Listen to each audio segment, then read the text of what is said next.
How to adjust the speed of your videos in Canva. If you still haven't installed Canva yet, you can check our video on how to install Canva. Link provided in the description below. The first step is to navigate to your design in Canva.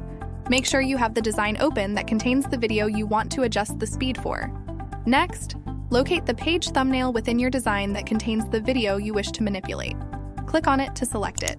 Now that you have selected the page, it's time to select the specific video element. In order to adjust the speed, we need to access the playback options. Look towards the top of the Canva editor toolbar and find the playback section. Here's where the fun begins.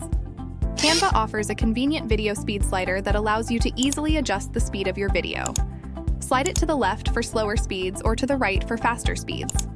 If you're looking for a more precise adjustment, you can also manually enter a value in the text box provided. Canva's video speed range can go from as slow as 0.25x all the way up to 2x speed. And that's it.